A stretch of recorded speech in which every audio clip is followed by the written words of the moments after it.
Yes, people, welcome back to GNA TV and Chelsea Fan TV. I hope you guys are well, wherever it is that you may be around the world. We are here to discuss the 1-1 draw with West Ham.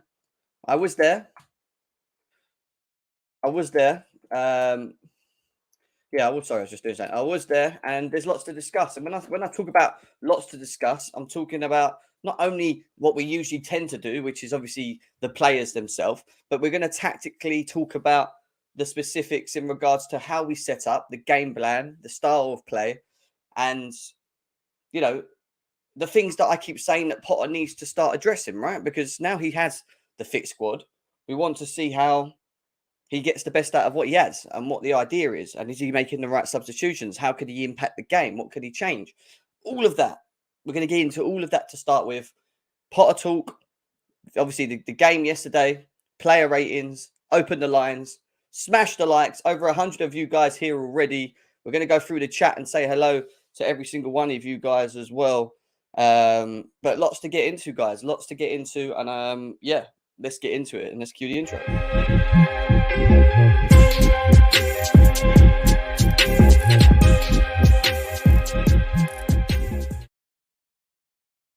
Yes, people, welcome back to GNA TV and Chelsea Fan TV. I hope you guys are well, wherever it is that you are around the world. And we are here to discuss the game yesterday, the match between West Ham and Chelsea, which finished 1-1.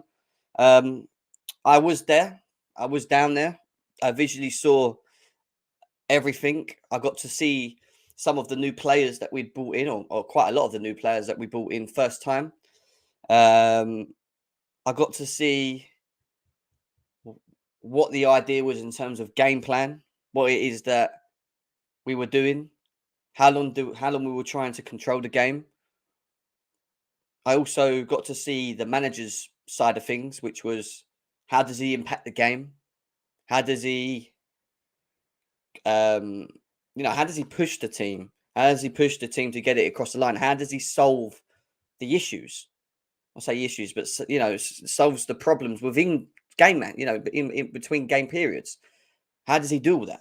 And that's something that we're going to be talking about in a second. But big up to every single one of you guys that currently know. Big up to Chelsea OG in the house, as always. My boy, nice to see you in the chat. Chelsea Ultra says he's Potter out. Kane, hello to you. Shano, nice to see you, bro. As well, you're coming on here with give Potter time because I'm going to explode with rage. We're going to talk, bro. We're going to talk. Yeah. So let's talk about it. Charlie, big up to you. Potter in. Big up to Jem. Big up to Ashraf. Nice to see him. The Blue Lion as well. He says Potter needs time as well. We'll talk about it. Don't worry. We're going to get into it seriously today. Big up to Brian. Big up to Corey. Big up to Henrik. Big up to Undertaker CFC. Big up to Daz as well that's in the chat. He says Potter needs to go. Tank says if you can't win with that team, there's something wrong. Potter out is what he's saying. Big up to Charlie. Big up to Dave. Nothing happening. It's the players and the manager. They don't gel. It's simple. Totally different. Chelsea not happy with where all over the place is what Dave's saying as well. Potter is too soft is what we got here. Big up to Clutch, as Clutch it says in the house. Zach, nice to see you. Bro, nice to see you. Louis in the house. He says, Potter out, lads. Sorry for but Havertz for 9 minutes is criminal. It's more than that, mate. It really is. It's really more than just one player. The squad still needs a season to gel, is what Flishy's saying. Potter needs to sell the players who don't care about the team and who don't suit the system, is what Blue Line's saying. Potter out. Marshall saying, big up to GNA TV. Nice to see you. Handsy Flick in, is what Undertaker CFC saying. And this is a very good word because it was 100% the case. And actually, is where I'm actually going to start because how the hell VAR, the refereeing associations, everything, PGMOL, all the people that are involved in the game could allow... Oh, we're doing it. Could allow this to happen. How they could actually... Where is it? Allow this to be a factor in the game. Like, I get when you fall on the floor, you have to put your hands down. But when Conor Gallagher, and we were bang behind the goal. All of us, the Chelsea boys, were all bang behind the goal, right? And I could see this clearly from behind the goal. When this hit his hand, I was shocked.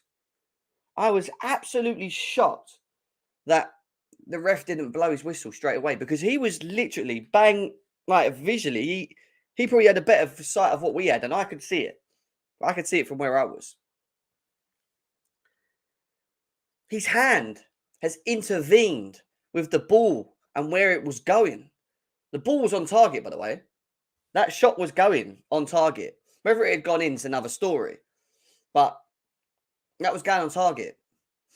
And he's put one arm up here and he's dropped his other arm down where the ball's going, and he's leant on his knee. It's not like he's falling backwards and he's going like this, because sometimes when you see football, they fall back like that and then it hits their arm. And I'm like, that's a bit harsh. He's actually on his knees one side, leaning one way with his left arm completely covering, like a goalie.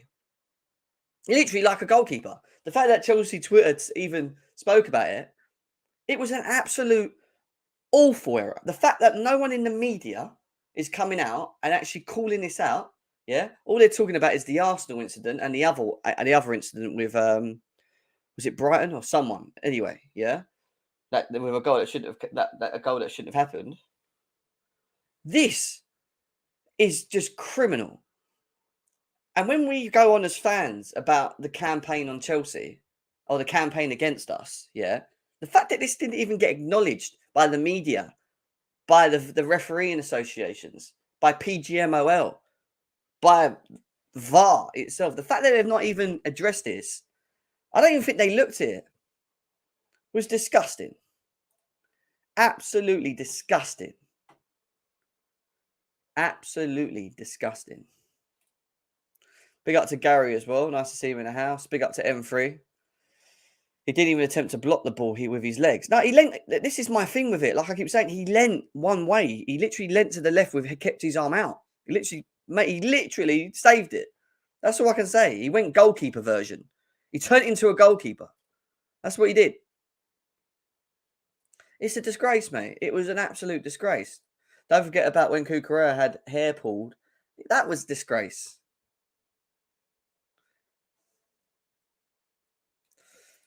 He did, but then there's also which annoyed me a bit, and we're going to talk about Graham Potter in a bit, actually. But you know what annoyed me even more was, was the fact that Graham Potter's response was very like, "Oh, it happens. It's football. Oh, it's life. Oh, we conceded a goal, which was bad, but you know we dominated parts of the game. But yeah, you know it's life. It's life. You know we're going to get into Graham Potter in a bit." We're going to talk about Potter, man. Don't worry. We're going to talk about Potter. So, yeah, that was that. And before we get into it specifically now and start talking about the manager and start talking about the setup and everything, which is what I want to do today, because it's, you know, it's something that needs to be spoken about, especially now I've been there. This was the stats. We dominated them 70 to 20%. I'm telling you now, they didn't do fuck all. They just sat back and they got a fucking shit goal that we allowed. We allowed because we had poo defending. Cucurella got targeted because he was the worst player on the pitch by a mile. There's not one player on the pitch that was worse than Cucurella. Yeah. The fans that booed him, it wasn't the whole fan base that booed him. It was parts of the fan base that booed him, which was still pretty loud. But it was an awful performance. Going forward, he was bad. Going back, he was bad.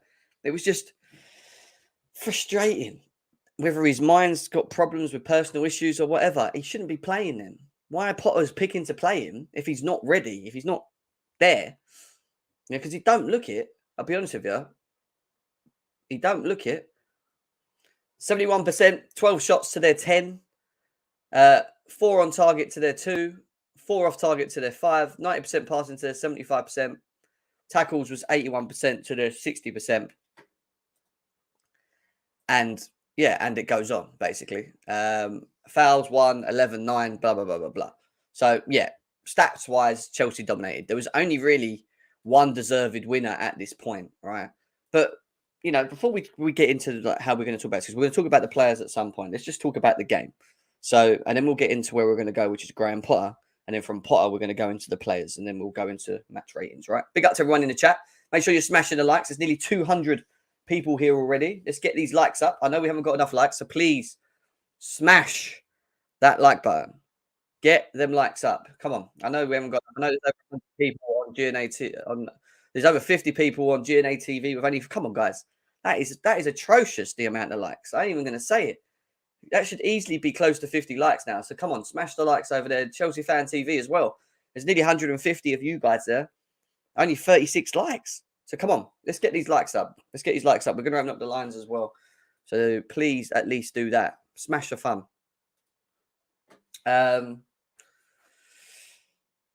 Let's talk about it. So when did the team lineup come out? I think there was some big statements. Mason Mount, Conor Gallagher, benched. A lot of people across social media are making a point of that, you know, he's got balls. He's made good decisions. And you could argue that that is the case, you know. I thought he would have paid Mount when we done the match, when we done the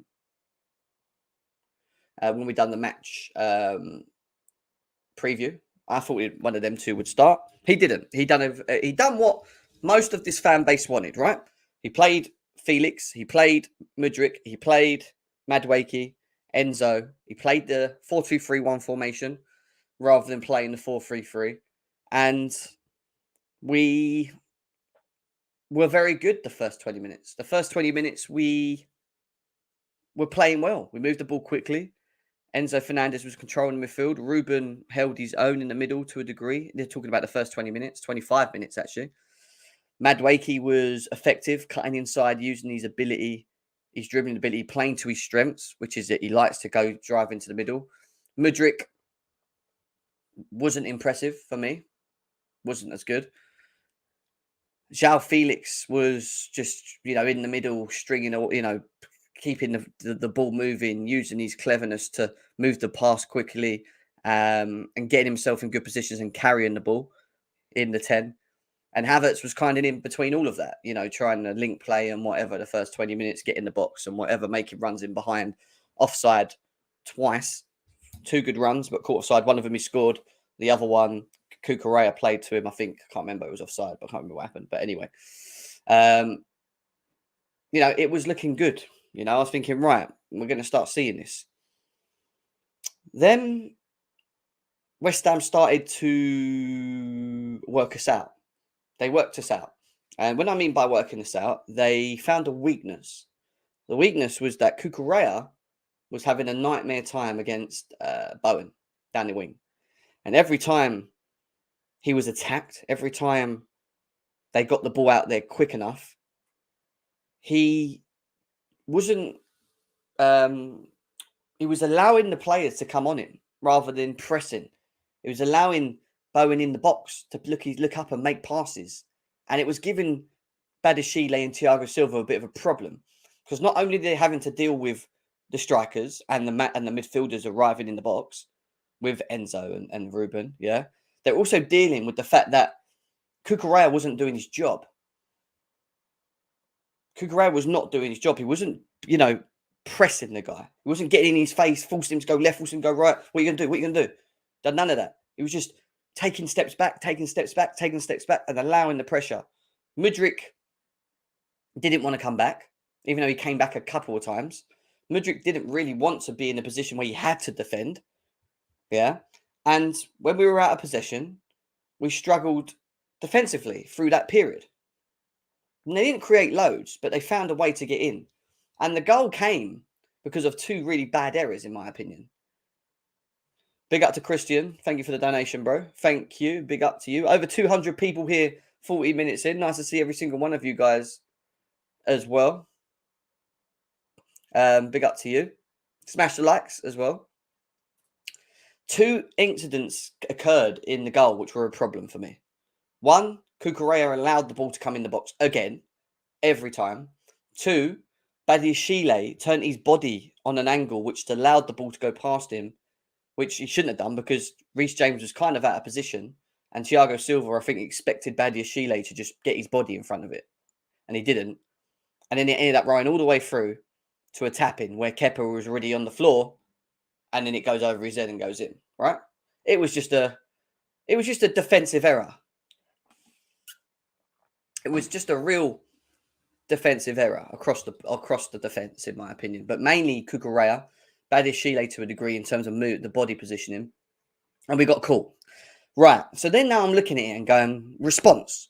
How are we going to respond back? And we took, they came out, they pressed us more, they got in our faces, they didn't give us time on the ball. And, we kind of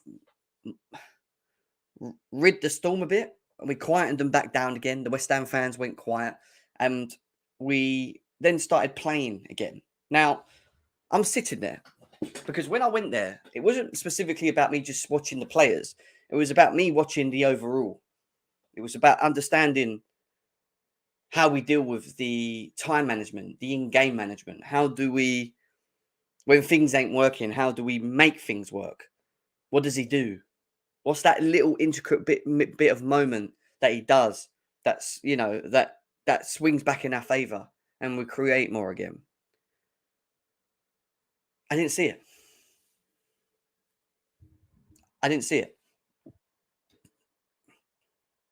His substitutions were poor. Chilwell coming on for Cucurella was about the best thing.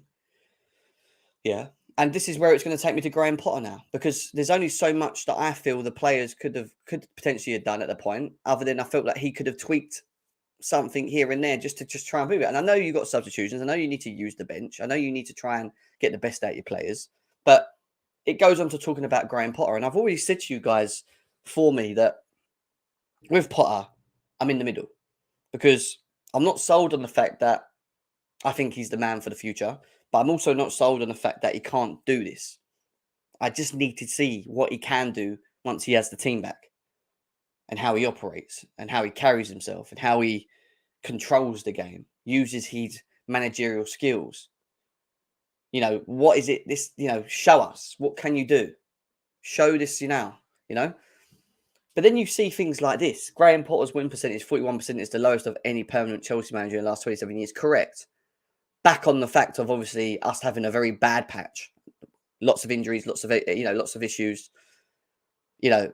World Cups, what you name it. There's been a lot of, turbulent problems in regards to that. And I've, to a degree, kind of not accepted it, but kind of just said, right, I am going to give you this chance. And when I say chance, I mean, once we get the squad back, because I knew that this squad was going to come back eventually. And it is just the midfield we need a bit more on. Yeah. But the issue that I have with Graham Potter after watching Chelsea play away yesterday was he doesn't look like he has enough in him to push the boys or the team to where they're having a bit of a bad patch, help them kind of get through it and control it and push them on.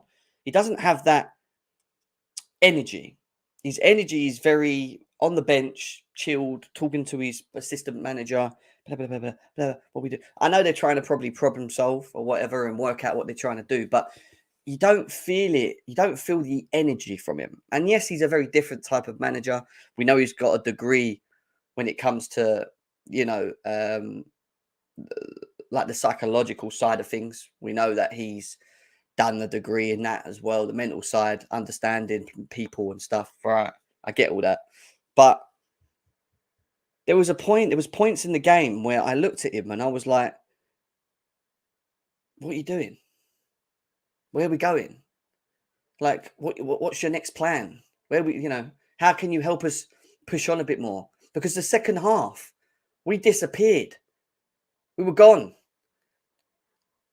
Barring certain individuals, and then he comes out and he has these comments after, which again add to the whole of what I saw yesterday when I was at the game.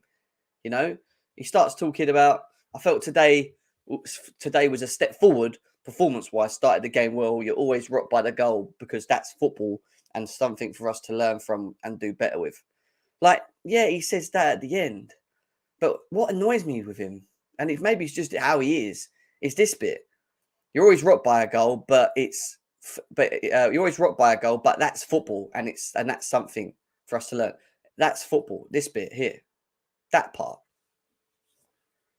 It keeps just going. That's life. That's football. This is this. This is that. No, you're a manager. You need to problem solve the issues in between games. You are not going to play a 90-minute game where the full 90 minutes, and it has done in past, don't get me wrong, with a complete team, where a full 90 minutes goes your way, unless you're playing against a really bad team or, a team that's, just like deflated. But in the Premier League, every team has their moments in games, right? Which you need to limit, which you need to have control of. We don't dominate games long enough. And when I say long enough, we tend to play well for about 15, 20 minutes. And then that's it. And that's like where we have been. And sometimes we don't play well for 90 minutes. We don't really do anything. And this goes on to my next thing with Graham Potter, which is game plan, which is in like game plan, style of play. What are they doing in training? What is the message? What is the idea of what we're trying to do when we're playing against teams that are playing low blocks? How are you utilizing now the additional quality that you've got in your team? Where, and look, I get it's still early because chemistry. And that's fair. You can't argue that, guys. We can't sit here and start moaning after one game of watching Enzo, Mudryk, Madueke, and all of these players, Felix, just come back and expect it to be like that straight away. It's not how it works. It's just not. I get that. But he doesn't seem to impact the game strong enough. He doesn't impact the game where we can just go on that extra mile and just get the win. He doesn't give me that. And then on top of all of that, he makes the most pointless substitutions. And this is the one thing, if you've known me long enough and you've watched me long enough, I moaned about him the most, is that his management and his substitutions. Because yesterday, all right, he stuck to the formation in the second half, but then he decided to put Mason Mount on the left. We've all seen that image of Mason Mount on the left, not looking up and crossing the ball into Ziyech at that split time. But you're playing him on the wing. You went with a 4-2-3-1, and you had two direct dribblers who are naturally gifted to be able to play in that position. That's their strength. To them taking them off, and not only taking one of them off, you took both of them off. My biggest problem was he took both off. Why didn't he just leave one of them on? Because we need the natural width, we need the natural speed, we need that dribbling ability, and throw one on the other side, at least. You don't take both off. And on top of that, he takes Ruben off and he puts Gallagher in the pivot. And we've seen it before. And the second half, we was nowhere near what we was in the first. The second half, we regressed. Most of the team regressed in the second half, in fact. Yeah, we stopped creating. We started making things complicated again. We weren't moving the ball quick enough. The wingers weren't making runs behind. And let me tell you something now. There was tons, absolutely tons of space and grass for our team to run down the wing. The wingers, I'm talking about Mudryk specifically, for our wingers to bomb down them wings. All right? You got Todd Bowley there with obviously Gilbert, the mental skills coach. We've hired a mental skills coach when we already have someone that's got a degree in it. Work that one out. Why the hell are we hiring a mental skills coach when we have a manager that's got a degree in mental skills? What's the problem? What's the problem?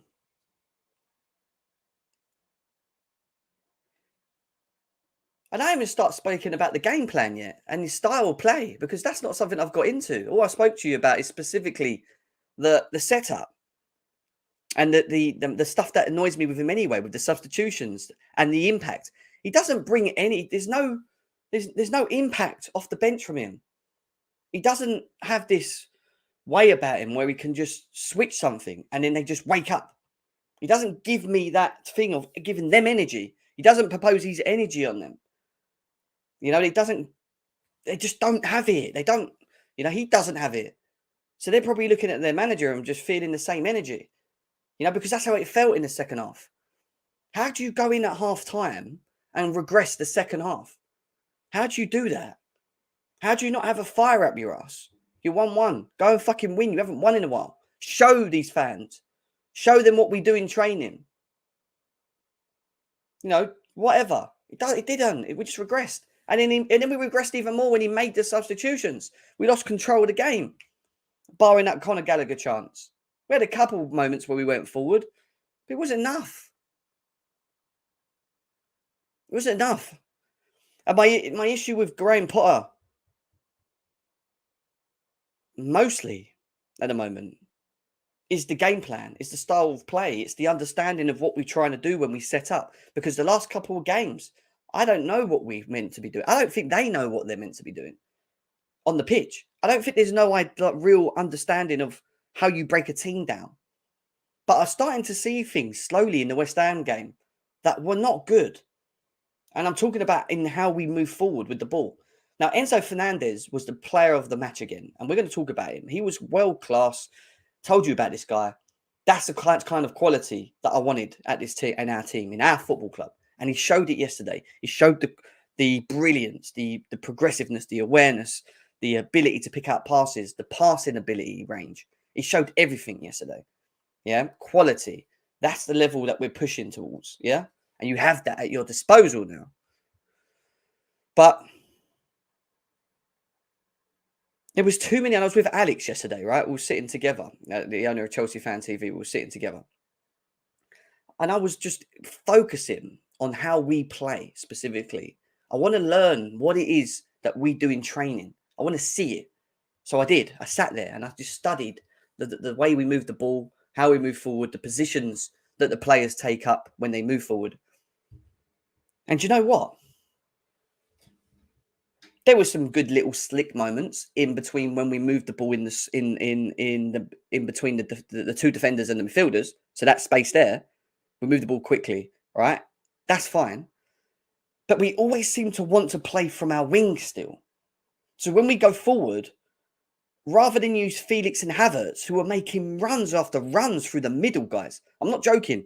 Both of them. So where Felix was playing behind Havertz, it ended up being a 2 up front. Because every time we did break forward and we looked forward, and Ruben Loftus-Cheek a couple of times beated the press and got forward, or Enzo got the ball and he was moving forward, you had these two making runs. But the message, I felt, was to go down the wings. And then when we looked at the wings, you had Mudryk, who's standing there, right, going to ball, rather than making runs behind Kufal. And he would have ate him for fucking dinner if he'd have just ate the grass behind him. But he didn't want to do that. So he's going to the ball. Madueke, I don't think is the type of player to run in behind. I think he naturally goes to the ball, picks the ball up, and then uses his ability to drive in, which is what he did, right? But when you look at the style of play, is what I'm trying to get at. All of it was it was doing this again.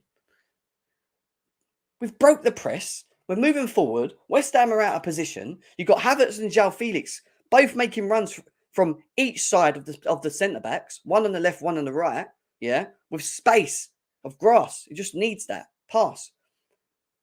But we don't do it. We're still looking to the right, and then we get to the right or the left. Right, let's talk about the right more. Yeah, because we saw more from the right than we did the left, because Cucurella doesn't like Mudryk by the looks of it. Did not want to pass him the ball every time he went forward. Yeah, but we give the ball to Madueke, who picks the ball up. All right, he cuts inside. Yeah, and he likes cutting inside. Yeah, and you have Reece James overlapping. But by the time we get to that point of them doing that, West Ham have already organised themselves back into position. They've got 11 men behind the ball. We've given them too much time to get back into position. If that's an Arsenal or even a Man City to a degree, they're not allowing that. They're hitting you when you're pretty much falling apart. 3-4 defenders there. 3, 2, 1, bang, cross goal. They don't allow teams to get back into position and relax. We do. We do. We do. You know? There was a couple of times where Enzo Fernandez got the ball, and it more in the second half. He done it in the first as well. He looks up, bang, straight through the middle, bang. You know, that's what I want. Yeah, and he's going to continuously do that. But what I also want is I want my wingers to attack the space behind, especially Mudryk. Mudryk, I want to see eating the grass, but he's not making runs because every time he looks to want to maybe go and do this, he's hesitant because the person that's next to him's not passing him the ball anyway. So why is he going to make the run? He's just going to keep going to the ball. We just looked a bit unbalanced at points moving forward. It's like, it was all right when it reached João Felix and we tried to this, that and the other. But the actual gameplay, the idea of breaking teams down, the style of play, you got the quality there, wasn't great. And I looked at Graham Potter and I'm watching him and I'm like, right, what's he going to do? Is he going to get up? Is he going to tell them, look, quicker, do this, yeah, well done, get forward. I want balls direct. Move forward quicker. Don't allow him to get... No, nothing. Just sat there. Just sits there, just talking to his thing. A guy sometimes gets up, says one or two things, sits back down. We're not again. And then, after that 20 minutes, there were still moments where we moved forward and we've done the same thing. It's like the automatic built-in whatever's in them tells them that they have to go this way, and do this all the time. When we need to do that. We need to do that. We need Mudryk going that way. We need Havertz going that way. We need Felix going that way. And they was. But it wasn't, I don't... We can't always walk the ball in the back of the net. That's my point.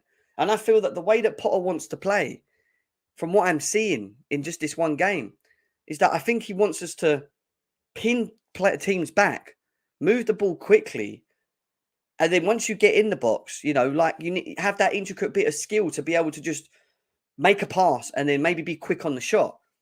But I don't think that's working with what we're trying to do with the players we have. I think what we actually need is to be able to be quick in the transition, kind of a little bit countery in terms of moving the ball quick over the top. And I don't see him implementing that. So then my question is, what are we doing in training? Because in the second half, it was poor. We regressed. We got worse. He's got this mental skills coaching. Like, I don't know, guys. I generally don't. I was not impressed with the gameplay, the style, what we were trying to do, our idea of breaking down. All right, the first 20 minutes was nice, and it looked better.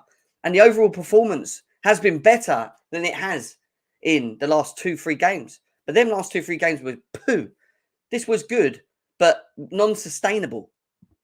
It was non-sustainable in the fact that we weren't able to understand that this is the way we're playing and this is how we're going to break teams down. It was more of, we'll do it in patches when certain players on the pitch receive the ball that have the ability to do that. And I'm talking about João Felix to a degree and Enzo Fernandez. Other than that, we have no real pattern, style. I'll be honest with you. And maybe it does need a bit of time. Chemistry with the players, they need a bit more time. I get all that. But you need to ask questions. And he has to solve problems. And he's not solving problems for me. We can't continue drawing games, Graham Potter. You can't. You can't. West Ham, they're in relegation. We're playing Southampton on the weekend. They just sacked their manager. They're probably going to be on a manager bounce now, coming to the bridge. You can't lose to Southampton, bottom of the league, mate. You can't even draw. He needs to start winning games. And 2 wins out of 13 Premier League games is not good enough. It isn't. But now it's about the progression. Now it's about we're getting the team back. You're in training with them. We're not playing twice a week. We're playing once a week. I have been playing once a week. All right, the Champions League's back now. So we will be back to playing twice a week in some months. But you've got a whole week of training with these boys. And you need to get them to consistently sustain a certain specific way that you want to play, to break down teams, to move quick in transition, to not always slow the game down. When you play it out to the wings, it gives West Ham the opportunity to get all their players behind the ball. You've just broke the defence. Ruben's beaten 2 players in midfield, yeah, and we move forward, and we've now put in the pressure on the defence, yeah. They're now in trouble. But our first fault is to pass it down the fucking wing. And we've done it under Tuchel. We've done it under most of our man. And I don't get it. I don't get that style for me. And this is why I said to you guys, I ain't even started talking about the players yet. What I'm talking about is the specifics in how we're playing. And I hope that we're going to start seeing some sort of flow and it gets better. And maybe it just does need time. But at the moment, we can't can't keep drawing games and losing games. This is not us. I know we're in a transition, and I know I said he's going to get a free pass, and he probably will get a free pass this season. But he's still got the pressure of showing us fans what he's trying to do and where he's trying to go with this and what the idea is. What the idea is, you know?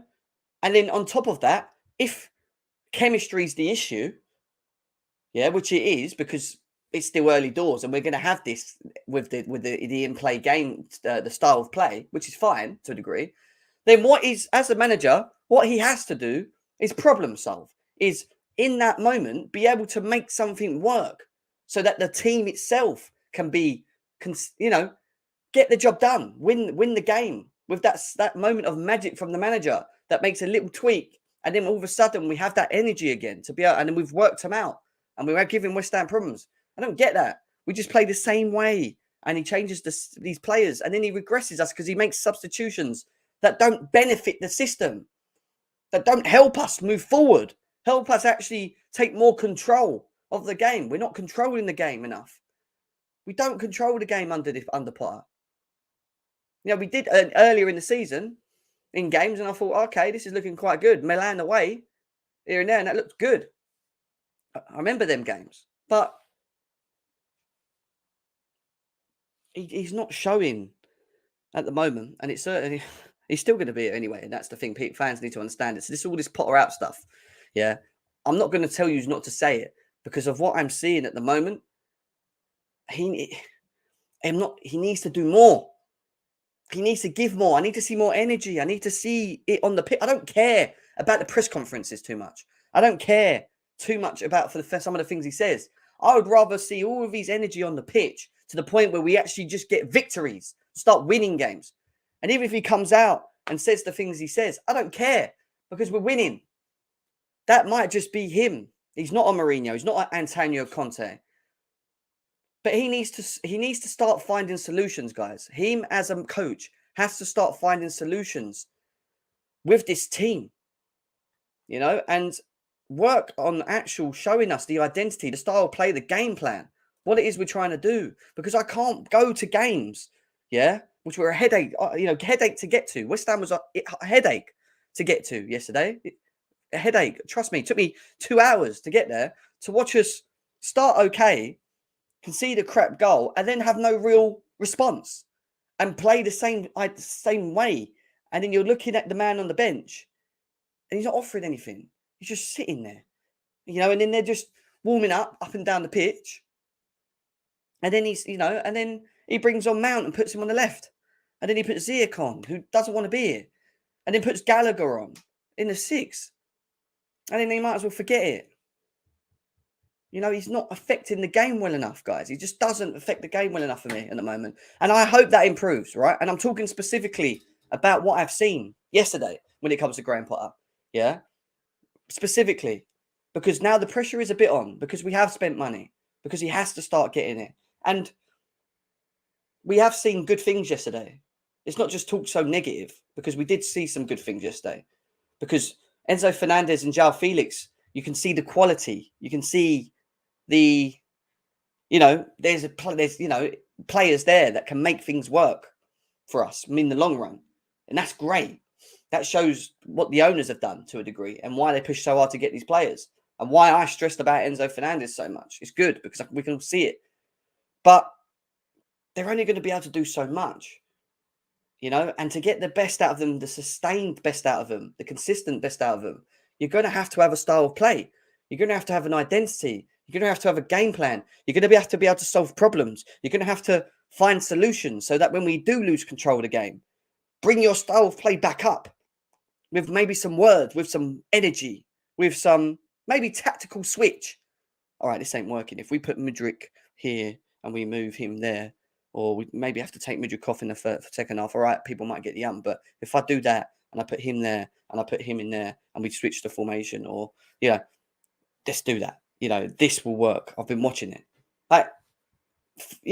He's not solving anything.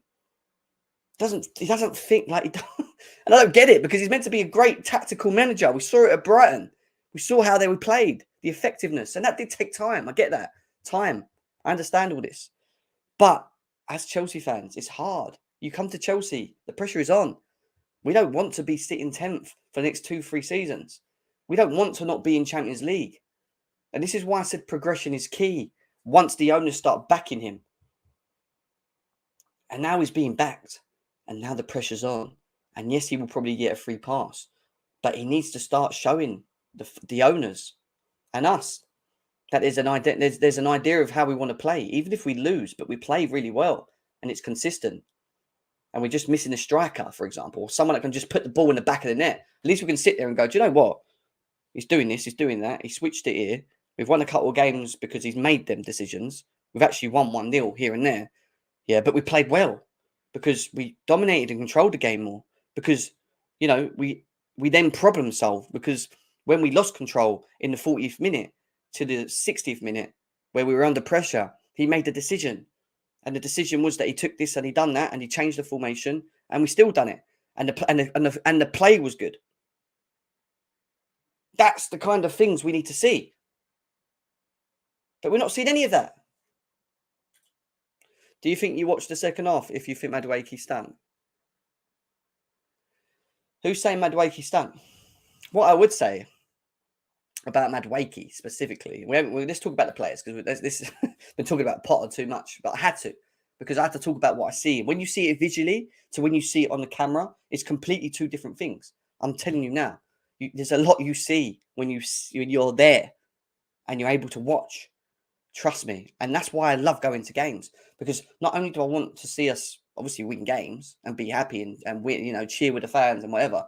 I want to see how we're playing, how we break teams down, how we're so effective, how we do this, how we do that, how the players look so good in this style that we're playing. And that's what I do. This is me. This is what my brain thinks like because this is what's going to push us to the top again. This is what's going to bring sustainability and control. It's not always about Havertz is shit or Mount is shit or he's shit or that shit and talking about one players for me. For me, it's the overall. I need to see all of it. And it then starts with the manager. And then we're going to talk about players. The players, of course, you have to talk about the players, the qualities, and if it works. Yes. But it's the problem solving. It's the understanding. It's the control. It's all of these things that the manager has to do. He has to show as a manager, you know? These are the things. Right. Potter. You just do not lose to Southampton, bro. That's what I'm going to say. Let's not lose to Southampton. Guys, over 400 people here right now. Only 37 likes on GNA TV. What is this? Guys, I've just spewed a whole Potter discussion to you guys to only get 30 likes. Come on, man. There's 100 people there. That should be on like 100 likes, guys. Come on. Come on. Smash your likes. What are we saying on Chelsea Fan TV? Nearly 350 of you here. But guess what? There's only 123 likes, guys. That should easily be on 200 likes. How is that not on 200 likes? Right, let's talk about the players. Let's talk about the players, and then we're going to open up the lines for an hour or so and let people in. João Felix. I'll just talk about him quickly. Between him and Enzo Fernandez, had very good games. Now, I am still very stuck in the middle with João Felix, but from what I saw of him yesterday visually, I thought the first half he was very good. I thought he linked up in the 10 very well. He looked comfortable there. His ability to be able to move forward with the ball and release it quickly was good. He scored a goal which was offside, but then obviously scored the winning goal. So he was effective. I thought he was decent. And he definitely gives us something from what I've seen in the last two games. I thought he disappeared slightly in the second half. And again, we can talk about players disappearing to a degree, but that does all then fall down to style of play, management, manager, and trying to get the players, like I said, back to that, you know, the level they were playing the first 20 minutes. And I didn't see that from Potter again. So as much as he kind of fizzed out, and he did fizz out in the second half, in my opinion, right? He you can see the quality of what he is. Now it's going to be down to whether he can sustain it in longer periods throughout games. But to do that, he's going to need a manager who's going to have to help the team, the style of play, the system, be at the level it needs to be so that he's being fed properly, that he is in positions where the ball's finding him, so that he can be effective with his ability, right? And these are the things that then, again, go back to the manager now. So, again, good performance, great goal, good finish. Impressive. We've also got a We've also got a little video here from your expert on João Felix. Let's watch this. Graham Potter may be coming under flack this season, but his use of João Felix so far has been absolutely excellent. I've covered before how at Atletico, Felix was used as a left-sided player, often asked to drag the ball up 50 yards to goal. While at Benfica, where he exploded, he operated as a second striker, playing between midfield and offensive lines. Potter has kind of combined both ideas, using Felix as an attacking midfielder. Against both Fulham and West Ham, he dropped all the way across the pitch, unusually deep, which may make you think he's not been getting him close to goal. However, Potter recognises Felix is a superb player at taking the ball under pressure and has technical quality to do quick flicks to teammates and blind passes. He's used him as a valve to release pressure and build up and get Chelsea closer to goal. In the final third, too low, he is being treated more as a striker, allowed to make runs in behind in central areas. In fact, he's had 9 shots in 2 Premier League appearances, which is about a third as many as he did in 14 appearances in Spain this season in La Liga. Just look at his goal, the way he goes in, buys that space and makes that exquisite finish. His ball striking is something I've covered before. Honestly, you don't want this man rifling shots towards goal. It's a pity this move is only alone because Potter is proving himself as a tactically acute coach with his use of the 23-year-old Portuguese man. Graham. So he talks about tactically acute, yeah, which is fine in terms of positional sense of playing a certain player, but it's the sustainability that's the issue for me, and that's what I'm talking about. It's being able to problem solve, and we spoke about this earlier. I'm not going to repeat myself again, yeah, but it's sometimes just more about the ability of the quality of a player. You've got to really bed them into a system that actually is sustainable, And another one who was class, and for me, man of the match, best player on the pitch, ran the midfield by a mile, is Mr. Ferrari Enzo Fernandez. This guy balled out yesterday. Most passes, most ball recoveries, most tackles, most assists. Enzo Fernandez started life at Chelsea. This guy in 2 games, people. Honestly, this guy in 2 games. Look at this. It was from CFC Daily. Look, where is it? CFC Daily. Enzo Fernandez has now equaled Chilwell, Havertz, Gallagher's, James, Kovacic, Pulisic and Ziyech. Premier League assists. He is just 1 assist off equaling Chelsea's best this season. 2. That is embarrassing. That is shocking. And we talk about we create a lot for this, that and the other. But Jesus, 2 assists? 2 assists the whole season? It's embarrassing, mate. He will beat that by a tonfold and he will be our most creative player in the team, in my opinion. Look at his touch map. Look, he was everywhere.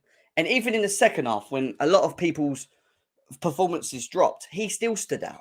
He still controlled the game. He's still progressive with the pass. He can play long-range passes left to right. He can play balls through the middle. This is why I identified this guy for our football club.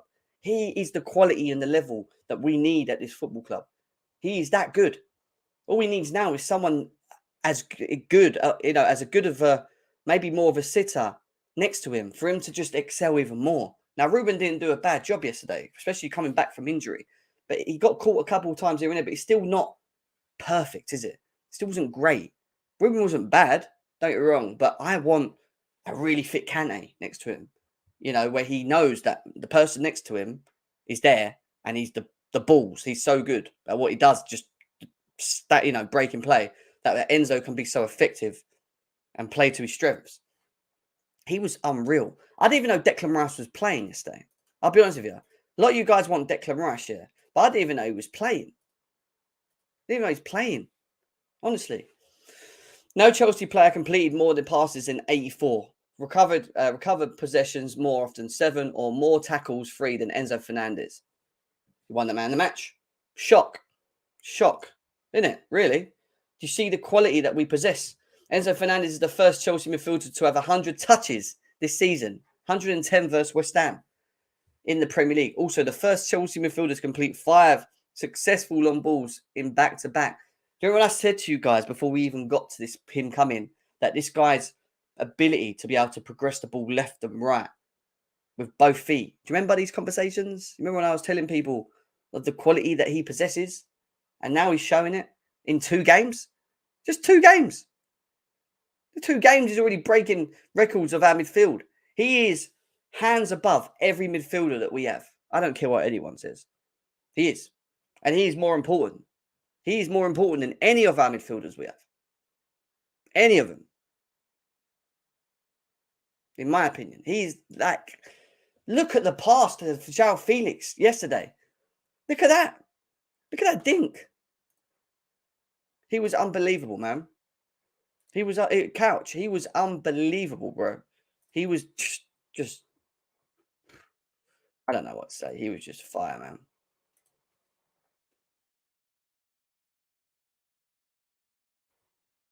I don't know, man. He was just fire. He was absolutely fire.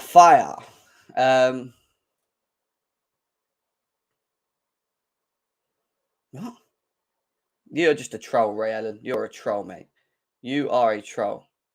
No, he can't, because he was here and he never fucking beat. He couldn't even beat his records already. He's been here 2 games. He's already smashing Jorginho's records. You know? Yeah, Kante, he obviously Kante, but right now he is definitely our most important. Based on what we're seeing and what he possesses and what he offers, and the deep line creativity is something that we don't have. Like I keep telling people, he is that. Do you know what I mean, bro? He cannot make those passes. Jorginho can't make those passes. This guy, absolutely embarrassing. Do you know what? Let's just take our hats off to Jorginho though, because he's been at Arsenal for 2 games and they've drew 1, they've lost 1. Is the Jorginho jinx carried over to Arsenal now? Are they not going to win the league because Jorginho's there? Oh, who knows? Who knows? Right, player ratings. Who wants to talk about the players yesterday? Let's do it. The lines will be open shortly. I have sent the link to some of the panel if they want to come in, because the link is in the chat. In our chat, I've sent them. You guys, Don and Couch. If you check the group chat, you'll be surprised. There is a link.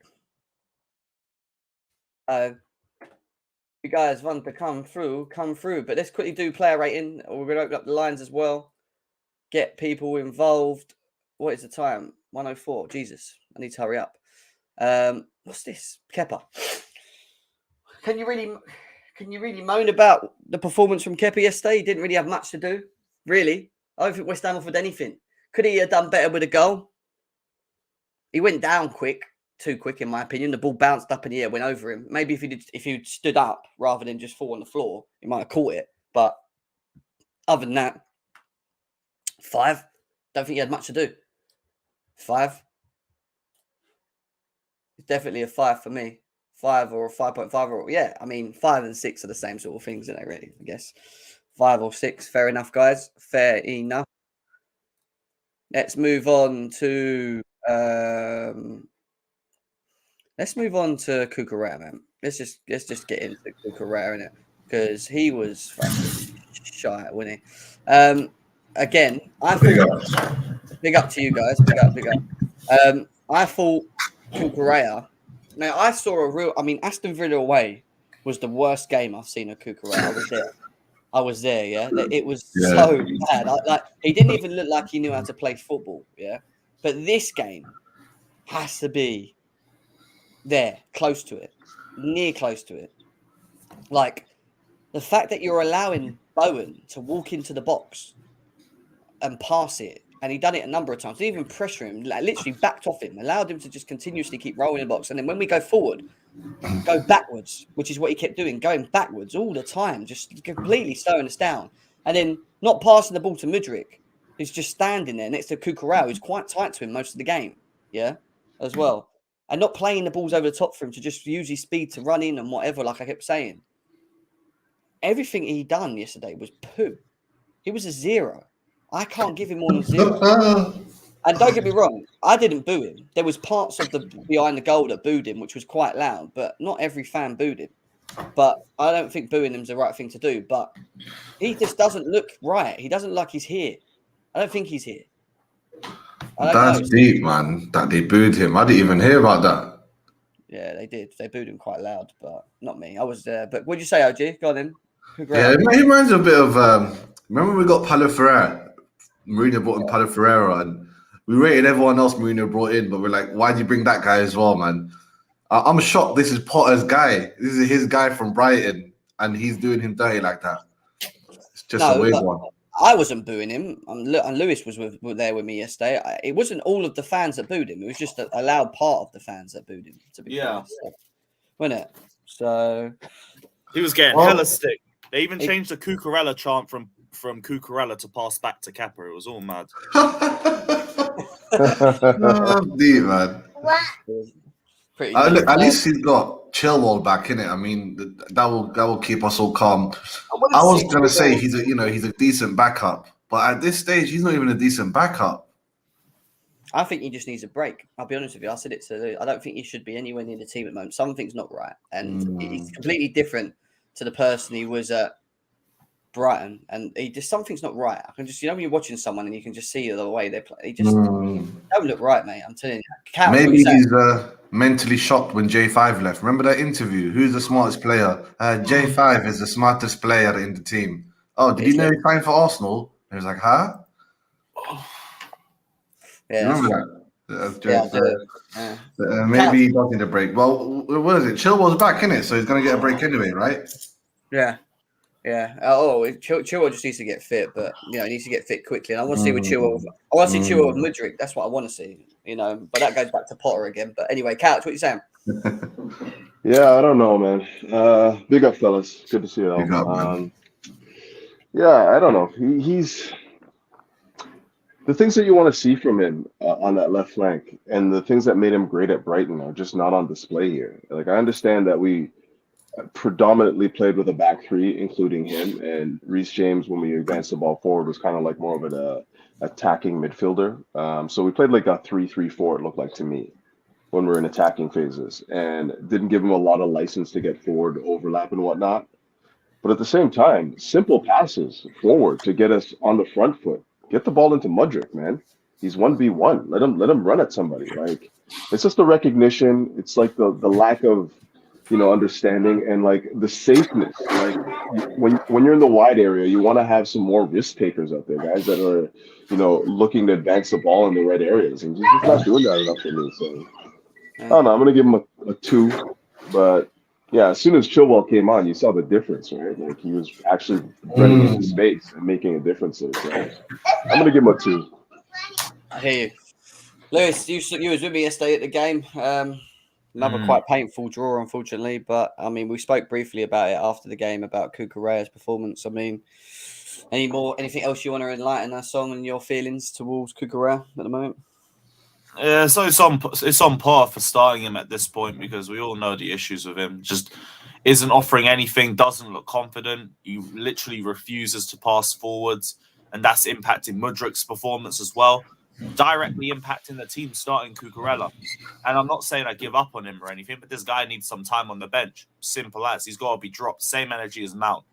So it's him for the performances, but Potter is playing him in spite of these performances.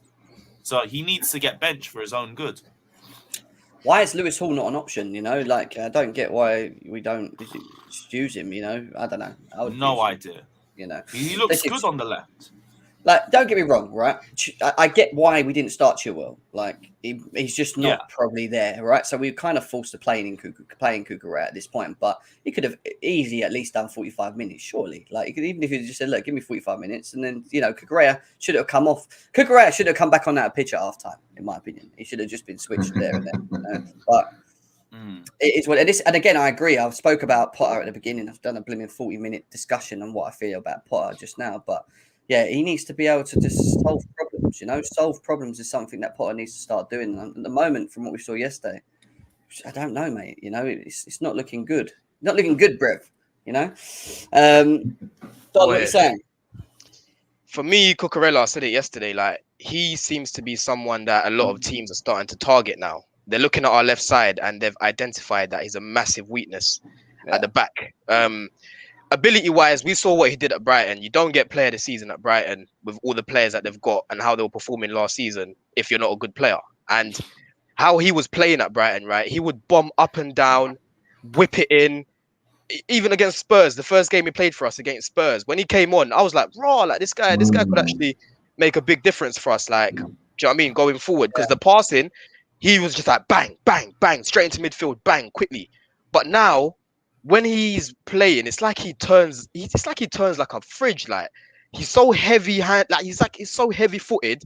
Even against Liverpool, when I was at Anfield, right, I was looking at him and I was speaking to a few people around me, like, Salah's not on form right now, and Salah just kept running at him and getting in behind. So I don't know whether it's like he's got a magnet on his back, Jim. I was telling you yesterday, like he just looks so heavy. So right now, for me, like, confidence and as well as he's just not. There's like a massive disconnect between him and our fan base as well at the moment. I think he needs to be taken out, and Chilwell needs to be given more time. I know he's bedding Chilwell in fitness wise, but surely Chilwell can play 60, 70 minutes, and then Cucurella can see out the game. But right now, Cucurella is our weakness, and it's not going to get better if you try to keep playing. That's it. Declan Rice said in after the game, he said that we saw that the weakness was on their wings. Eventually, we got a hold of their game, and we saw the weakness on their wings. So. Exactly, and he's got someone, right, who has been recorded to be the quickest player in the Premier League so far after a few minutes of being on the pitch, and he's not using him how we should be using him. He should be making overlaps. If you're gonna cut inside, right, switch it up. Go on the outside, play it in behind. He's not doing any of that. He's not doing none of that. And even just simple passes into midfield, he's just not doing it. So for me, it's like Chilwell, I know everyone's got a few reservations about him defensively, but when you look at what we've got available between him, Hall, and Cucurella, I think Cucurella should be third choice at the moment. I think Hall should even be ahead of him, to be honest. And Chilwell should definitely be starting now going forward, especially against Dortmund. I expect Chilwell to start. And even in the Premier League, I expect Chilwell to start. If you're going to manage his injury, play him for 60, 70 minutes and then bring Cucurella on. But for now, he needs to be taken out. Confidence is on the floor. Right, beginning of the season, Chilwell was shit as well. I mean, Lewis, how many games did we go to where Chilwell was fit and he just, like Aston Villa away, for example? How bad was he there? Like, this is it, Jim. He did the same thing that we complain about Cucurella, passing backwards too much, and not really impacting the play. So that's why, to me, I think Lewis Hall should be the answer. He's the only one that looks to be progressive on the left-hand side. Eamon says, big up to the donation. He says, nah, the man Cucurella had me screaming at work. Man's at work screaming at his phone at Cucurella. Matty, I know why you're here. Obviously, you've probably heard the discussions on Potter. We'll talk about Potter in a bit, but Cucurella, what are you saying? Do you know what? I find it ironic that people say that Graham Potter has got none of his signings. Hold on a minute. Just remind me, where did Cucurella come from? Who was his last manager? So hold on a minute. He's made a player that was once world class look shit. How is that possible? Can I just ask, how is that possible? This is supposed to be a man who he's known for a long time, right? Wait, did you say Cucurella was world class? Sorry, did you say Cucurella was world class? He was decent under Potter when he was at Brighton. He wasn't world class. Well, that's what Brighton. Well, hold on. That's what Brighton fans told us when we signed him, right? And let's put it this way: he must have been something for Pep wanting him, right? So at the end of the day, right? That is just balls that we've had to deal with. We've got this man that can't even do any. He was the weak link yesterday, You know, I agree with Lewis. Put Lewis Hall there instead. If we've got reservations on Ben Chilwell, put Lewis Hall there. But do not keep. I'd happily get rid of Cucurella in the summer. He's one of the main people I'd want him gone, right? And take Potter with him because he's absolutely useless. So, Whoa. Well, you know, The thing with me, right, with Potter right now is like, look, at halftime we had a conversation about what we saw in the first half, and I was saying, right, in the second, I hope at halftime this guy's giving these lot of bullocking. Like, listen, you can't go out and concede goals the way you did. You can't go out and be sloppy the way you was after we've conceded the goal. And they've come back out and done absolutely the same thing. They didn't do anything in the second half. So it's like, what is Potter saying? What is Potter saying to them at half time? Like, is he just sitting there, like singing I reckon he's Kumbaya with just these lot and just holding hands? Yeah, with I've them? been saying I this, reckon man. he's just whistling. I reckon he's just going in. There's no inspiration, right?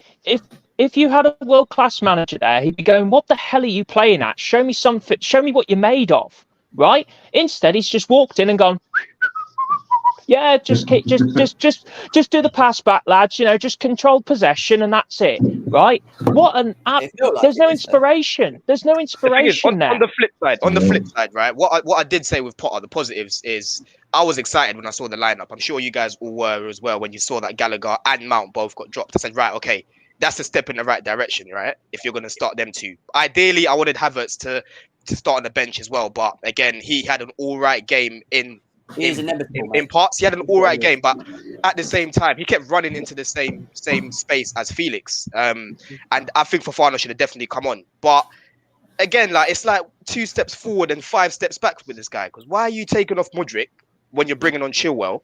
That's something that I'm sure I wanted to see that. Why are you taking off? Why are you putting Mason Mount on the left, right? So early on as well. Like, this guy's just not been playing well.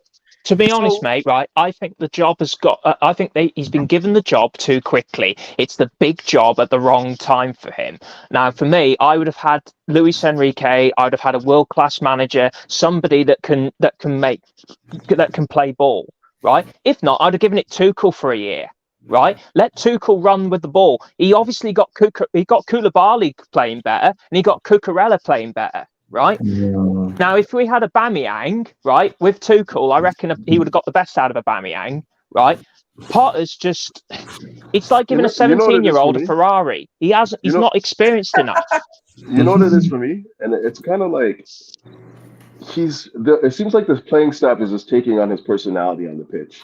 It's just like so uninterested, boring, you know, like no tempo whatsoever. And then I can't tell you the last time like Chelsea have played a complete 90, like where we play well in the first half and then come out in the second half and have like a rocket up our ass and like, we're playing different, you know, like it's always a regression after a good half of football.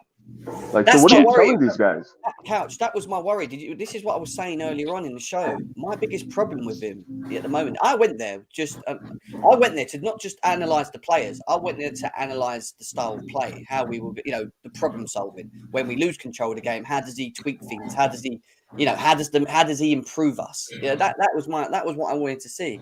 I didn't see any of it, mate. The second half, you're right, we regressed. This is what I said to it. The players that were playing good in the first half, to a degree, kind of disappeared. And it's not that they're bad players in many ways, because we can see the qualities there with them. It's just that he's not problem solving in areas where we're losing control, or maybe because West Ham have counteracted in a certain way that now they've found a bit of a weakness in the way that we're playing. Cucurella, for example. And John, Jem, you know what it is, yeah. Like with the first 20 minutes, right? I can't even say I saw a style of play. What I did see was individual brilliance within that first 20 minutes. I didn't see a style of play, right? And it's like, look, you're a manager, right? You need to look at the team there and say, right, who is best for that job? Even with Mason Mount, don't bring this guy on this pitch, especially on the wing, bro. Don't bring Gallagher in that 6, bro. Don't play him in that pivot. This is madness. What's going on? This is madness. What's going on? So this decision making here, like I said, it's 2 steps forward and 5 steps back. Because I was happy with the lineup, and we should have definitely wiped West Ham with that lineup. But do you know something, right?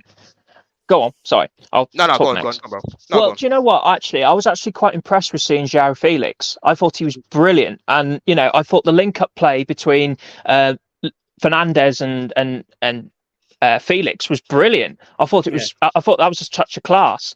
But then it all falls on its face when you've got Potter that then doesn't know what to do with his defence. I feel sorry for Badiashile and I feel sorry for Thiago Silva.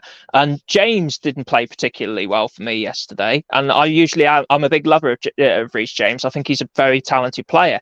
But Cucurella was crap. Honestly, he's crap. He needs to go. The goal itself was a lack of concentration from Cucurella, allowing Bowen to continuously pretty much just walk into the box, no pressure, just let him come at him every time. And on top of that, Badiashile, when you look at that goal, and I can't really be harsh to Gash Badiashile because I like him, I still think he's a great player. But like the fact that he turned his body in a way where he allowed the ball to go across rather than just put his body in front of the ball, which is what he should have done, is why Thiago Silva, I don't even remember, Lewis, but Thiago Silva went mad at Badiashile after that goal went in. He was he was pissed at him, and he was probably pissed with Cucurella, but he was annoyed with Badiashile on the fact that I think he just expected him to deal with it, and because he didn't deal with it, it caught Thiago Silva off guard, and then James wasn't even in the right position. He was, do you know what I mean? So it's I looked more at James for that one, though. To be fair, he was sleeping on the back post. Yeah, but he should never have got there, Lewis. That's the problem. The thing is, though, right? Where was the direction from the manager? Where was the direction? I saw him on the touchline, but he was doing nothing else. All he was doing was pacing up and down, and then he sat back down again. Whereas Tuchel would have literally shouted at them. Mourinho would have done the same thing. He's been given the job too quickly, in my opinion. We should have given him a year at Brighton and then analysed it. But instead, we've jumped the gun too quickly, in my opinion. I think that, other than that, apart from the goal we conceded, I think apart from those odd defensive problems, the attack was brilliant. I actually thought the attack, we were just unlucky. Enzo had a shot on target. I wouldn't say brilliant, but it was definitely better. Yeah. I still have a problem with the way that we move forward in transition. I can't get out of my head how that we break the lines of the midfield and we're now running at the defence, but at the end of it, they have 11 men behind the ball. And then we still have that. Work that out. We break them through the midfield, right? We go forward where we've got the wingers running, we've got Felix and Havertz running in, trying to run in behind, whatever. But the decision to make the pass on the right and allow West Ham to get back into position to then have to break them down again, I can't work that out. I don't get how you do that. What sort of style of play is that? I'm sorry. But hold on. Hold on, Jem. I think this is an old comment, but I'm going to read it now. Majestic Hero, saying, "Where's the patience? Why do we need patience for? Why do we need patience? We should be beating these type of teams in the relegation zone. I have a sneaky suspicion Southampton will smash us next week because they've got a new manager bounce. You laugh. They'll come there and they'll want the 3 points." Right, Everton will be the same test. Right, Tottenham. We've got Tottenham as well. We've got Tottenham as well. They can't lose. Just in response to that comment, right? For me, I'm looking at it game by game now because again, we've got all these players, and let's be honest, they still need to gel, right?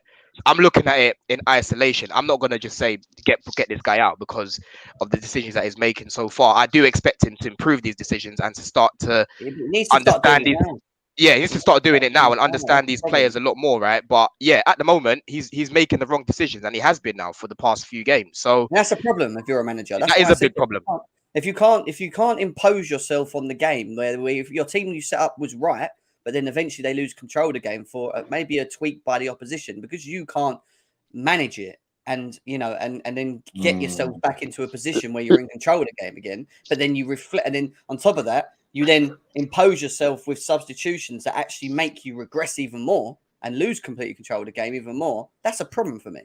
But lack of discipline, Jem, brings bad results, right? Yeah. Lack of discipline. There's no discipline there, right? There's nothing. He's just allowed them to just, that's what I said. That was the best question that I heard. What did he say to him at half time? Probably nothing. There's no inspiration. There's nothing. When you look at him, he's given defeatist. He gives defeatist comments in interviews, right? Yeah. I don't think he knows himself how to motivate people. And I think, to be quite honest with you, he's got a degree. A degree in what? A degree in what? Yes. Inadequacy. A degree in what? Inadequacy. He's got a degree. He got that degree off the back of a lorry. He got that degree off the back of a He got lorry, it Gem. online. I'm sorry, he's not Hold good on. enough. You know, I've been. look, I know you've been saying it. To be fair, you're one of the first people I can think of that have said that you felt he's not good enough. And you know, I'm still. I was Potter out with the moment that we announced it Were because you ever I knew Potter he wasn't good in? enough. Were you But exactly? the thing for me is I needed to just see more. When I see more, I meant once we have the squad back and how he then utilizes it and gets them playing in a style that he wants to play them and it's effective. And that's what I'm waiting still. And I didn't see it yesterday. And that's what's made me feel a bit like this ain't good, you know. And now we're going to Southampton. We can't lose that game. We have to win. We can't keep drawing games. We just can't. I'm sorry. People You see banter Potter right Arteta, now, right? Hold on. Hold on. People banter Arteta, right? At least Arteta won a trophy in his first season at Arsenal, right? And at least in that way, you could see there was at least you could see, and he had a tutor in Pep, right? So he could understand how to keep discipline in the sides, and he had tactical formations. Potter's not had that, right? And he's not had a decent playing career either. So he's not exactly like he's won anything. That was what my argument was. I get what you're saying. Eamon with the donation says, "Did you guys talk about the Mount pass? Thanks for the donation, but no. What is there to talk about? I mean, What pass? social media. What pass? Social media, you know." Didishan with a donation says, "Big up to him." Says Potter is out of his depth, weak mentality, and zero tactics is what he feels on this. I feel like we was meant to be talking about ratings and players, but I feel like the whole topic has gone back onto the manager. We have to talk about the manager. Well, he done one thing yesterday that's unforgivable. He celebrated the second goal that we scored like it was a winning. I was like, bro, relax 1 second. And then VAR goes, no goal. And the way he celebrated. Who, Potter? Yeah. I didn't see it. What, But he's we had two excited, offside man. goals. Why are you mad that he's excited because he scored a goal? That was 2-0 at that point. Even I know at this point, like if it's not 100% goal, how many times I'm watching, I'm like, oh, let me wait for VAR. So many times, like. To be fair, we were. Yeah, but there's no harm in like celebrating a good goal. Like, yes, Come on, dog. 2-0 up. I'm like, bro, relax, it's not a goal yet. And then VAR. Yeah, I'm just saying, man, he's not a mentality beast, man. Mourinho would have been chewing gum, like, let me see. And then when it's a goal, he'll go like that. Second one. It's not that deep, bro. It's not that deep. Let's be real here. Do you know what it is with Potter? Do you know what it is with Potter right now? Yeah, like I know we've still got a few more additions to make in the summer, right? But he's been given enough equipment right now. Like he's got all the ingredients pretty much. He's got all these pots and pans in the kitchen, but he keeps burning the food. Like you know what I mean? The food's cooking for 60 minutes, and then he just burns it. He messes it up, and he keeps doing that because of his decision making. So right now, again, I'm gonna be patient because realistically, I just don't see Potter getting sacked this season unless. Just continue losing games, and well, I say losing, it feels like fucking losses now because we just haven't won any games since Bournemouth. That's the last win that we've got, right? We won 2 out of 13, and do you know two out of 13. So it literally, it feels like losses. So I said this like I know they've pretty much come out and said he's not going to get sacked, and they still expect us to push for top 4. But even if we don't get it, but if it doesn't get any better, then. You know, it can happen. It can happen. So I am still going to be patient with him because things need to gel. But please, Potter, stop burning the food, bro. Did you know the last 2 games that we've won out of the 13? Do you know who scored the winners for them goals? No. Wait, this guy in the comment just said, "Where's the DM and striker?" Kai Havertz, man. Because of Kai Havertz. My gosh. Well, here's the funny thing. Hold on. Here's the funny thing. You know, you lot are bantering Kai Havertz, right? Who's our top goal scorer right now? Who's our top goal scorer? There you go. Lukaku was our top goal scorer last season. In the bin. He's Kai Havertz. So it's in the bin when it's Lukaku. Interesting. Well, what's he done? All right, what's he done this season? You remind me what he's done this season. He's injured. Allow him. Injured my ass. Injured my ass. He's got. No, wait. You're talking about Lukaku? Yeah. There's more life. He's not at Chelsea. I couldn't care less. Yeah, he's more life than a bottle of hospital piss. I'm telling you, it's absolutely disgraceful. Someone in the comments said, "Where is the DM and the striker? Yeah, all the tools." The first thing that I said is we've still got a few more additions to make in summer. So you are right. We need a DM and we do need a striker as well. Ideally, who's our DM? Because don't tell me Kante, because Kante is not a DM. Oh, come on, Akhi. Kante. Kante is not a DM, bro. Kante's not a DM. We still need a DM in summer, right? But he's got enough right now to be getting better performances. Is the point that I'm making. So, yeah, as much as we need new additions in summer, we need a DM, and ideally we need a striker, someone that can put it in the back of the net. He still has enough right now to get results and to get better performances. That's what I'm saying. All right, then. If people are saying a DM, who would you want as a DM? If we don't Caicedo's get not Rice, DM, get me right? Paulinho. If we don't get Rice, get me Paulinho, I was please. not impressed big by. up I Paulinho. wasn't impressed by Declan Rice yesterday. I didn't even know he was on the pitch. I'll be No, honest with you. Yeah, he was poor. I'll take Declan Rice for 50 mil. He's not 100 mil. They want 100 odd mil for him. They're going to keep pushing that. He's not 100 mil. You know, I'd rather have a Latvia, like Couch wants, for example, or I say Caicedo, but I don't think he's. Guys, do you guys trust Potter to have possession style like midfielders right now, rather than having a DM? This is the point that I'm making. I wouldn't trust Potter to run a bath, not alone flipping run a team. One-sided today. Listen, let's talk about other things quickly in the game. And let's move, rather than go for every single player, let's just talk about certain individuals. And I want to go to the midfield and talk about Enzo Fernandez and Ruben Loftus-Cheek as the sixes. What were your thoughts on their performances, guys? Do you think that was... I mean, Enzo was man of the match, but I mean, Ruben coming back from injury and in the team.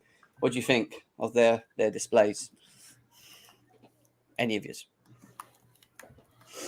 I'll Yeah, I think go much anyway, of- man. I can't even drop my 2 cents, man. I'll go, bros, man. It's like a family lunch gathering. No worries. Big up. Take care, everyone. In a Up bit, the bro. pulse. Stay strong, everyone, man. Let's start with Ruben then. Tell us about Ruben. I didn't think much of him. Nah, I honestly, I was quite disappointed actually to see him in the squad actually. But Why? he did well. There was nothing for me that struck inspiring. Yeah, You but know- allowed us to play the 2 6s. If we wouldn't have done that, we'd have to play fucking 2 8s. Well, that's true, but I mean, you know, yeah. Well, it is what it is at the end of the day. I mean, I wouldn't want to use Mount or Conor Gallagher at the moment, but I mean, I'd have given Chuameka a chance, or change the formation and have Chuameka in there with Enzo.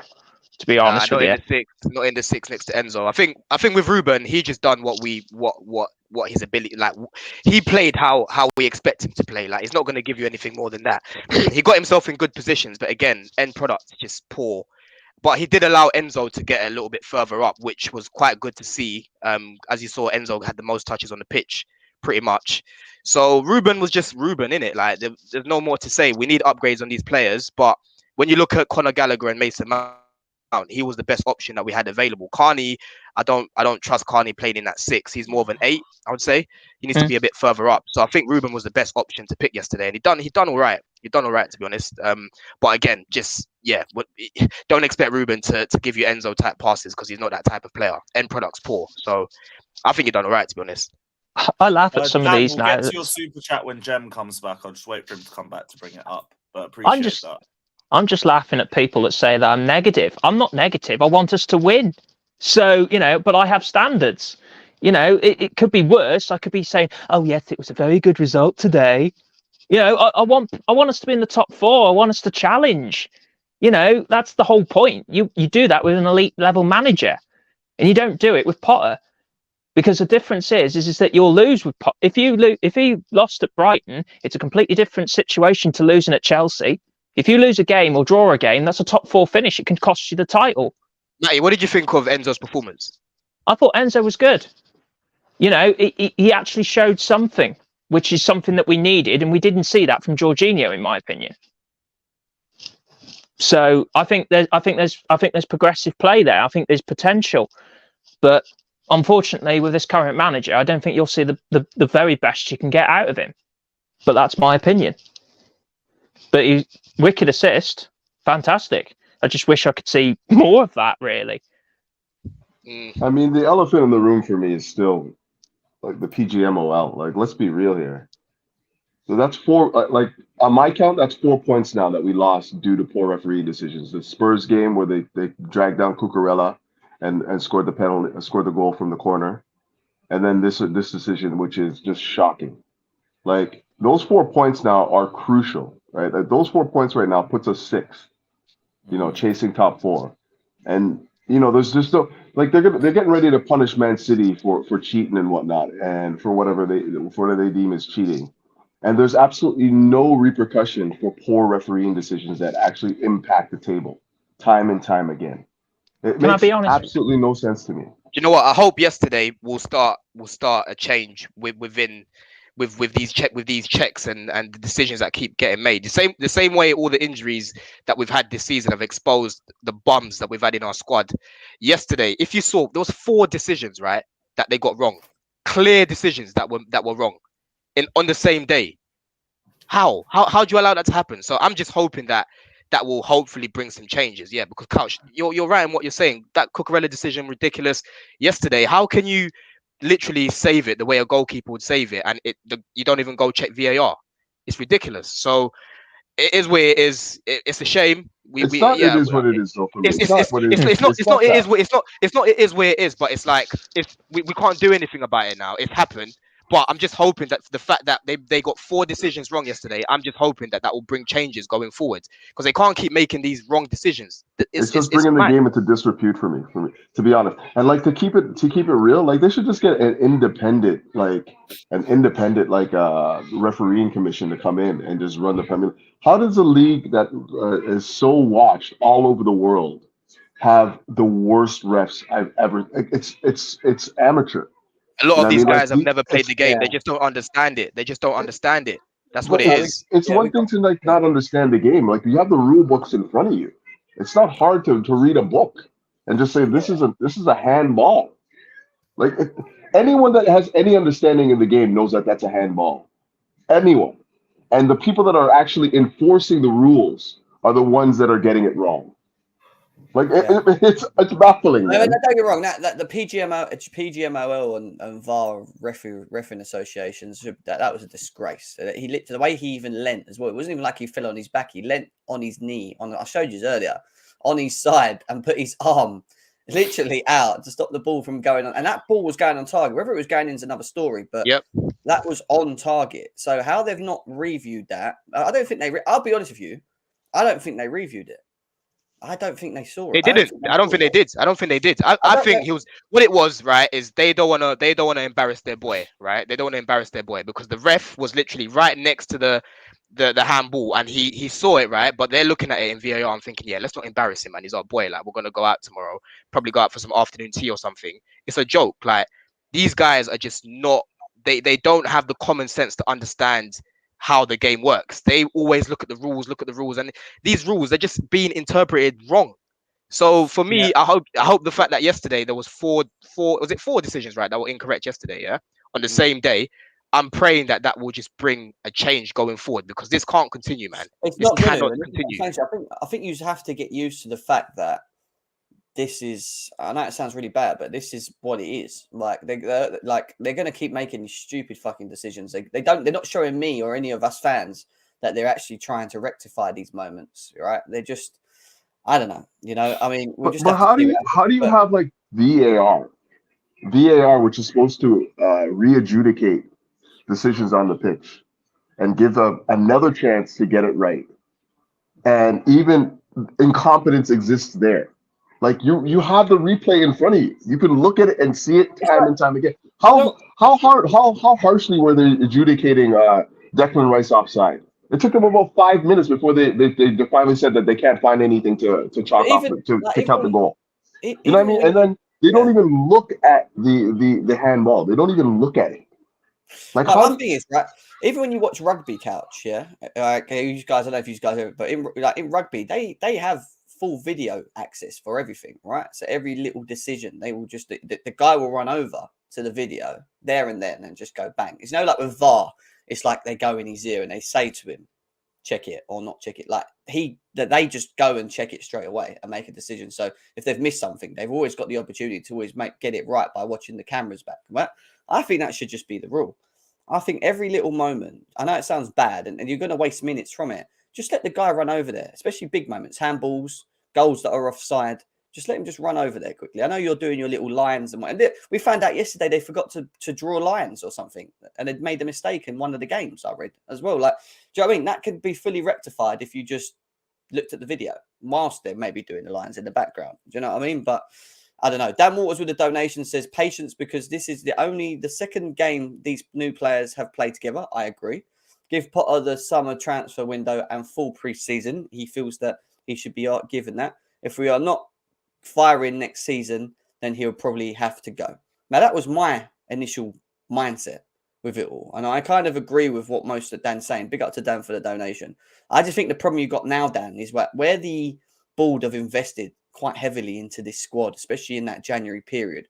I think now, even though I agree it needs a bit of time for the chemistry side of things, I think now it's important that now he has the fully fit squad, that he rectifies specific moments in games and turns them into victories, because he needs to show his management skills. He needs to show that he can have an impact on the team. He needs to show these little things. Now he has the players, the squad depth and everything now coming back for him. We need to start winning games and we need to start seeing something. We could lose a game 1-0.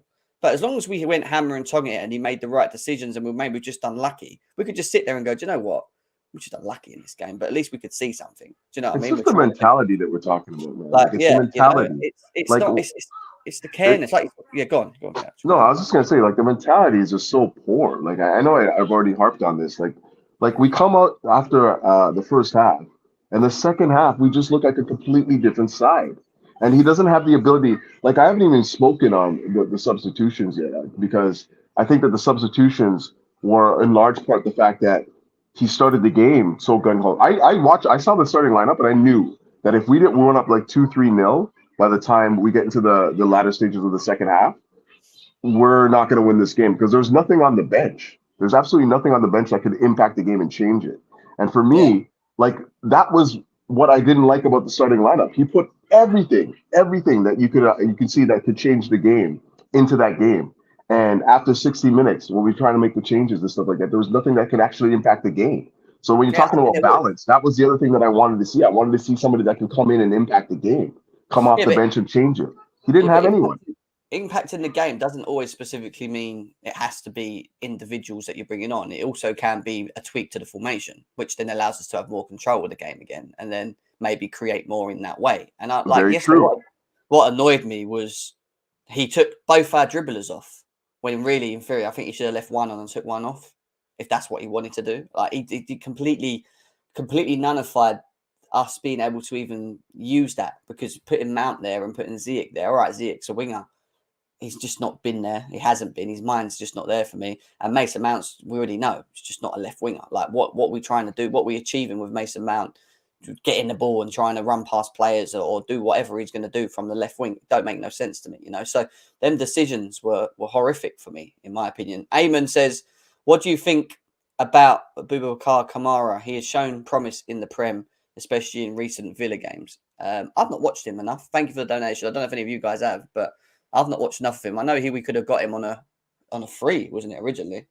But yeah, I haven't watched nothing. But yeah, you know, if he's doing bits in the Premier League, then maybe Chelsea should look at that. Could be a potential. Got another one here from Shushan that says Potter is a disgrace. He doesn't have the balls to call out a VAR post-match. He was laughing post-match in the press conference. So he's annoyed with the manager on that one. Thank you for the donation, my man. And on top of all of that, we have now AJ here. AJ, what are you saying? Yo. I'm not sure, you know. The game, first of all, big up everybody. Sorry, I just woke up. The game yesterday, I'm looking at the game in two different, as you know, kind of two different games. I know that first half, at least for me, I think that first 30 minutes was kind of what we're looking for. You know, we got a little hint of what our attackers could do, what Enzo could do with a decent partner. Even Havertz was holding up the ball. He had good movement. Felix was super involved. I think that was the main difference today, Felix. Mudryk wasn't too involved, but Madueke was involved. So I liked how the first half went.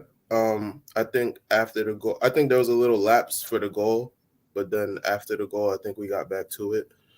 My thing is when the changes were made. Now I see that Potter came out and said, "Oh, he's trying to get some guys up to speed."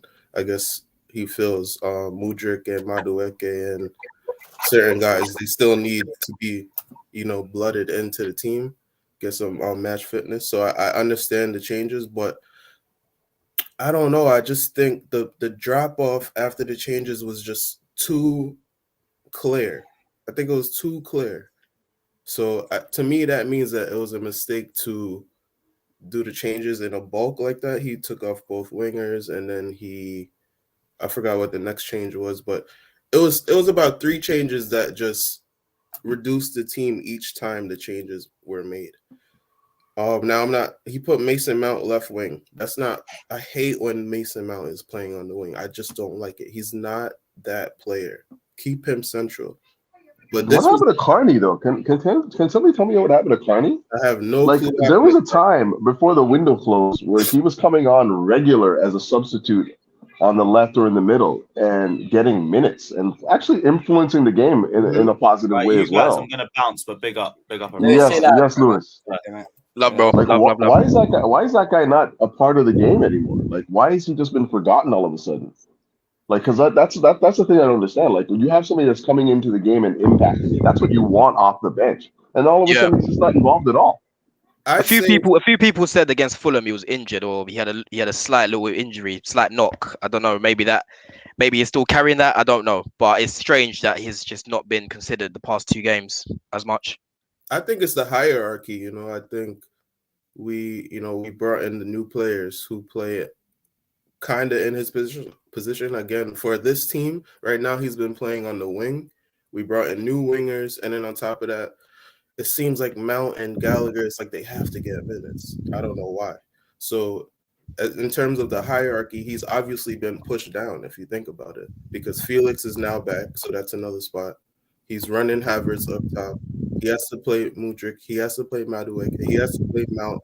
I don't know why he has to play Gallagher. So it's just the nature of the hierarchy. He's been pushed down. Same with Fofana. Fofana easily could have came in. You telling me Fofana couldn't get a nice 15, 20-minute run yesterday at the end of the game? He made all those changes. Why didn't Fofana come on? Why didn't we try to play with a striker? I couldn't understand what kept Kai on the pitch. Like I watched that game and I didn't see anything that led me to believe that he should have been on the pitch for any longer than the time that Mudryk was on the pitch, or and Madueke for that matter. Like, he didn't influence the game in any way for me. He literally kept running into the same spaces as Felix, which was annoying. Fofana would have run off the shoulder, and Enzo was trying to make those passes. So again, that goes to the manager. Like, why are you keeping Havertz on the whole game? Why are you not bringing on a natural striker in a Fofana? If you're not going to play Alba, at least play Fofana. Is here. He's not going to get loaned out. Do you know what I mean? So he's a natural striker. So I just don't understand these decisions, man. And that's like his last cameo produced like a chance creation. Like, he actually almost scored. Like, give him the opportunity to build on that now, because he's probably feeling like he has an opportunity. He had a chance to steal all 3 points there, and he wants an extra opportunity to like kick on and build on that. And he's not getting the opportunity to do that. It's just there was a couple of points in the game yesterday where Kai Havertz, and I was watching him as well because I wanted to watch his performance up front, because we already know he's not a striker, but we're still playing him there again. There's a couple of times where Kai Havertz and João Felix made some really good runs in behind, and there was tons of grass. It's weird when you watch it on TV. You don't think there's much space behind when the defense is so tight on the strikers or the tens. But there's actually so much space that if you just knock one ball over the top, or a good through ball over the top, and I think Enzo Fernandez did it in the second half, if you remember, where Kai Havertz run in between the defender and he played it directly through the midfield, straight in behind the space. And Havertz set the grass up and he got the ball and he held it. And I think that's where Chilwell had that chance in front of goal. Do you remember? That was that moment. If we had just done that more in the game, I think we would have just opened them up and eventually scored. And this is why I was screaming about Mudryk, because he had Cucurella, right, tight to his shirt pretty much most of the game. By the way, he should have been booked way earlier. That Cucurella. The guy's following him around the pitch very tight, and I'm thinking, is he dumb? Like, if he wants to put the burners on, he's going to leave Cucurella, right? Cucurella's not that quick. There was so much space behind Cucurella. Not once did we even look to even play that ball over the top for him to run into. If we'd have just done that, a couple of times and played Havertz and Felix when they made them runs into them spaces quicker through the middle, I reckon we would have won this game quite easily. I'm not joking. I really think we would have. I honestly wonder what Potter says at halftime. I honestly wonder what he's saying. Keep going, boy. Is he giving instructions, or is he giving like positional type of tactics? Like, what is he saying? That's what I want to know. And on top of that, this is what Potter is really being judged on. The second half we haven't seen a second half where Potter has made 2-3 changes and the game, we've completely taken over the game. Every time we make a change, we go 2 steps backwards, and that's a problem right there, especially at Chelsea in the second half, where many games are going to be won in the second half. The first half, you have your tactics from the training week, from whatever, but you can't prepare for the second half. It's up to you, Potter, to make those changes, and it's not happening. That's the problem, bro. And that's what I've been saying the whole beginning of this sort of show. Adrian with the donations, Chelsea aren't clinical. We can't rely on referring decisions to to be all and end all for us to secure a win. This is how relegation teams play. So he's just not happy with the overall style of what we're doing in between games. I agree with you, man. I've said how I feel about the game on a personal basis, even from watching just specifically West Ham, and how much I spoke about Graham Potter at the beginning. I spent about half hour talking about what I saw yesterday, because I wanted to watch us tactically more than just watching the players. I wanted to see what we were trying to do. And again, it was good for 25 minutes, but again, it just fizzed and we lost control. And that's a problem for me. We can't, as a club of Chelsea, be losing control games. When did Man City really lose control games? Arsenal, to a degree. Look at them, when they're on form. When do they rarely lose control of games for like 50, 60 minutes like we do? It's just ridiculous. That goal we gave up was weak too, and I believe that goal re-energized West Ham, because that first 20 minutes we literally blitzed them. They were just waiting for us to get the second goal and end the game, but we can't be clinical, and that's the problem. They worked it out though. They worked it out, AJ. That was the thing. Like Declan Rice said, they realised that. They basically realised that it was a weakness down the wing. Yeah, and then we didn't counteract it. I saw him say that, and I remember. I think did Potter or somebody said that the game before, I believe they took off Mudryk, or they took people off because they weren't tracking back. I know they said, Mudryk was sick, but I believe also they said he was not tracking back, and maybe it was because of the sickness. But again, yesterday he wasn't really tracking back. So people want to say, don't play Mudryk. I mean, keep Mudryk on for 90 minutes, but this is part of the learning process for Mudryk. And in the Ukrainian league, he probably doesn't have to track back as hard, because it's just not how the league runs. But now in the EPL, there's no plays off. You have to play the whole game. Someone in the comments just said we're agitating for Potter out. That's not what we're doing. We're looking at the games and we're literally commenting on what we're seeing. And right now, what we're seeing is not good. It's not good. What, do you want us to lie and not be honest about it? Right now, the decisions he's making is they're not good. Right? Yeah, I want Potter to do well here. I want him to do well here, but decision making is terrible. I don't for the record, I'm never any manager other than the only manager I ever wanted out was Benitez. I backed every manager that's been at Chelsea. Everyone. Everyone. So I'm not Potter out, but I need to see him like go through the gears, man. Like every time I see Chelsea play, I see them play at the exact same tempo. And there's no when teams go up a gear, we're not able to match it. And that's management to me. You have to be able to assess what's happening in the game and go through your gears now. Like let's go to second gear, let's go to third gear, let's blow these guys out of the water. I haven't seen anything that resembles that. And yes, part of that is down to the fact that we don't have all the healthy bodies back that can help you, assert yourself on the pitch. But at the same time, I'm not seeing enough, just in-game management. Like, what are you doing to react? What are you doing to react to what you're seeing on the pitch? How are you reacting to it? Potter has enough to be outscoring teams, especially West Ham. Like I said yesterday, when we scored that first goal, I said we need to wipe the floor with West Ham now. Yep. We had enough on that pitch to put 2, 3, 4 past them. I'll be honest. And on top of that, they lost Paqueta, who's been starting in that midfield of Rice. They brought Souček out on, who a lot of the West Ham fans have been saying he's been here too long. We need to get rid of him. And we still ended up not winning the game. And we could have lost if we didn't get that decision, which was offside. Yeah. So these are things that, like I said, we haven't got everything that we need right now. but we should still be able to outscore teams with the players that we've got, especially now we've got Enzo in midfield as well. 100%, guys, 100%. Do you want to, AJ, anything else you want to say for our cut-off? I mean, not really. I just would like to ask, do you guys think yesterday was an improvement from Fulham last week? Oh, it was a better performance in terms of what on the pitch. What annoyed me more than anything, again, and I keep addressing it, is just the man management of the squad and the fact that we can't seem to control games long enough or dominate long enough in periods. It's like we have a phase and then we dip out. You know, I agree. I agree, and I'd say the same thing too. I think that's the main problem, the man management. But at the same time, I want to give Potter credit because remember, it's about progressing, and it's still a new team. This is still the second game with all the new players. We still have players coming back.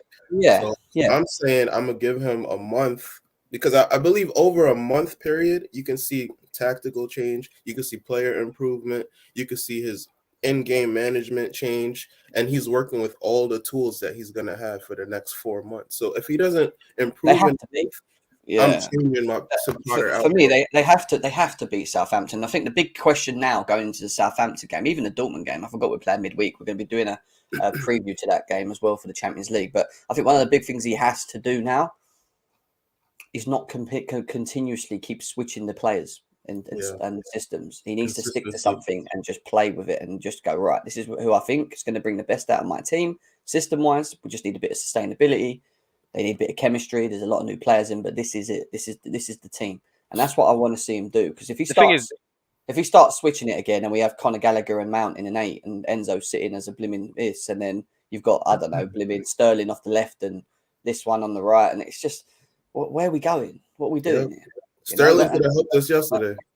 You know, so that's my. I keep saying 4-2-3-1 is our best formation. I stick by that. Yeah, I think it is. I think he just needs to stick with that. And unfortunately, he's going to have to be hard on some players, which means they're not going to be playing as many games. They're going to be holding bench because of it. But if that's what he needs to do, grow some balls and do it. That's it, and move forward with it. So Eamon says, enjoy the game today. Big guys, big up. Big up to you, Eamon, as well. Big up to you. But other than that, I'm going to probably cut off because I've got things to do myself. But it's been a good show. We're going to talk about Champions League against Dortmund. Which is Wednesday. Just quickly on that though, because maybe I'm anticipating that the reason why we weren't really going through the gears against West Ham is because he was saving something for that bigger game in the Champions League. That's the only saving grace right now. I wanted to see them flying out the gates against Dortmund because like Dortmund's flying right now. What they 6 straight wins right now. We're stuttering. We can't find any real cohesive playing style. I want to see something on Wednesday. I really do want to see something on Wednesday, and I'm hoping that the Champions League is an opportunity for this team to just like start finding their form. Depends how he sets us up and who's back in midfield for me. I think we do need to get a Kovacic back in and stuff as well, in my opinion. But yeah, let's see. It's going to be interesting. We will highlight that, preview that game on one of the days. I'm not sure then, Tuesday, Wednesday. We'll definitely talk about that. Jesus Christ. Why is it uninspiring, bro? We're talking about what we saw yesterday. Just relax. Relax, guys. But anyway, smash the like before you leave. Subscribe if you're new both to GNA TV and Chelsea Fan TV as well, guys. Over 450 people here still. Big up to every single one of you guys. Take care of yourselves. Enjoy the rest of your day. And we'll see you again soon. Peace out.